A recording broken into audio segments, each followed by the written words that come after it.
So hello aspirants, I hope you each and everyone fit and fine and doing great in your studies.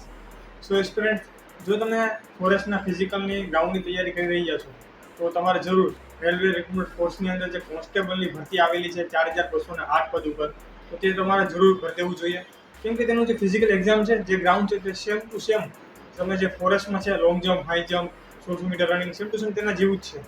તો જો તમે તેની તૈયારી કરતા હોય તો ઓટોમેટિક આની તૈયારી થઈ જશે. તો તમારે જરૂર આ જે ભરતી છે તેનું ફોર્મ ભરી દેવું જોઈએ. અને પાછું આ જે ભરતી છે 10 ઉપર જ છે.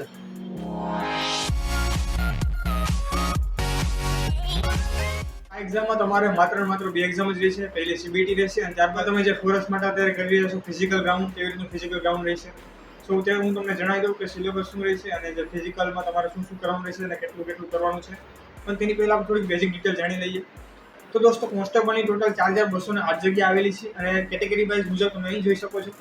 અને એસઆઈ એટલે કે સબ ઇન્સ્પેક્ટરની રેલવેની અંદર દોસ્તો 452 જગ્યા આવેલી છે. તે પણ તમે કેટેગરી વાઇઝ અહીં જોઈ શકો છો. તો જો તમે 10 પાસ હોય તો તમે કોન્સ્ટેબલનું ફોર્મ ભરી શકો છો. અને તમારી જે ઉંમર છે 18 થી 28ની વચ્ચે આવી જોઈએ તો તમે જરૂર આ ફોર્મ ભરી શકો છો 10 પાસ ઉપર. અને જો તમે એસસી, એસટી, ઓબીસી કે તમે ફિમેલ ઉમેદવાર હોય અથવા તો એક સર્વિસમેન હોય તો તમને આ પ્રમાણે છૂટછાટ મળવાપાત્ર છે. અને આપણે રેલવેની અંદર એસઆઈ સબ ઇન્સ્પેક્ટરની વાત કરીએ તો તેમાં ગ્રેજ્યુએશન માંગેલું છે અને ઉંમર છે તે 20 થી 28 સુધી માંગેલી છે.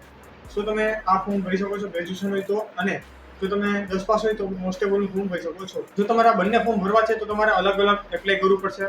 જેવી રીતનું આપણા ગુજરાત પોલીસની અંદર છે પીએસઆઈ અને પોલીસ કોન્સ્ટેબલ બંનેનું એક જ ફોર્મ છે, તેવી રીતનું અહીં નથી. અહીં બંનેના અલગ અલગ ફોર્મ છે અને ફી પણ અલગ અલગ ભરવાની રહેશે. ફીની વાત કરું તો અહીં 500 રૂપિયા તમારે ફી ભરવાની રહેશે જનરલ કેટેગરી ઉમેદવારને. અને જો તમે એસસી, એસટી, ઓબીસી, ઈડબ્લ્યુ મહિલા અથવા તો રિઝર્વ કેટેગરીમાં આવતા હોય તો તમારે 250 રૂપિયા ફી ભરવાની રહેશે. અહીં ફીનું સ્ટ્રક્ચર સારું છે. જો તમે જનરલ છો તમારે 500 ભરવાની છે તો તમારે 400 રૂપિયા રિફંડ થઈ જશે. પરંતુ તમારે સીબીટીમાં અપિયર થવું પડશે, તમારે એક્ઝામ દેવા જવી પડશે. અને જો તમે અનામત કક્ષાના ઉમેદવાર હોય તો તમારે 250 ભરવાની છે, પરંતુ તે 250 રૂપિયા તમને ફરી રિફંડ કરવામાં આવશે જો તમે સીબીટીમાં અપિયર થશો, તમે એક્ઝામ દેવા જશો તો. આ બંને એક્ઝામ એસઆઈ અને કોન્સ્ટેબલ બંનેનો જે સિલેબસ છે તે ઓલમોસ્ટ સેમ જ છે. બસ જે તેનું જે લેવલ હશે ક્વેશ્ચન તે એસઆઈમાં ગ્રેજ્યુએશનના લેવલનું હશે અને કોન્સ્ટેબલમાં 10મા લેવલનું હશે. તો સિલેબસની વાત કરીએ, અરેથમેટિક છે 35 માર્ક્સનું, જનરલ ઇન્ટેલિજન્સ એન્ડ રીઝનિંગ 35 માર્ક્સનું છે અને જનરલ અવેરનેસ છે તે 50 માર્ક્સનું છે. એટલે ટોટલ અહીં 120 માર્ક્સનું તમારું પેપર રહેશે. પહેલું જે સીપીટી જે ઓનલાઈન એક્ઝામ લેવામાં આવશે કોમ્પ્યુટર દ્વારા, અને 90 મિનિટનો તમને સમય આપવામાં આવશે. સો 90 મિનિટ અને 120 માર્ક્સ રહેશે. અહીં નેગેટિવની વાત કરું તો 0.33 નેગેટિવ રહેશે બંનેમાં.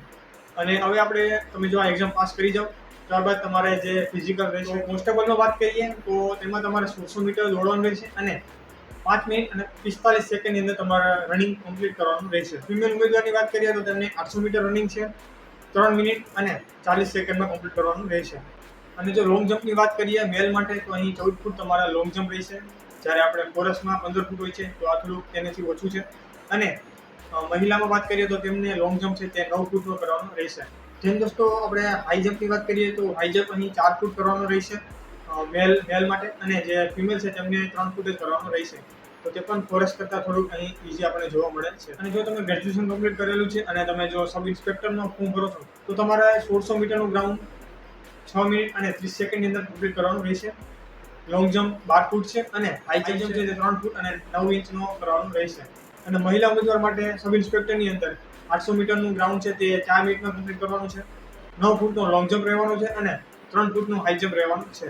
તો આવી રીતનું તમારો ફિઝિકલ ક્રાઇટેરિયા છે. તો જો તમે ફોરેસ્ટની તૈયારી કરી રહ્યા છો તો તમારે જરૂર આમાં ફોર્મ ભરી દેવું જોઈએ. અને જો તમે 10 પાસ છો તો પણ તમારા માટે સારી ઓપોર્ચ્યુનિટી છે. તો તમારે જરૂર કોન્સ્ટેબલમાં તો ફોર્મ ભરી દેવું જોઈએ.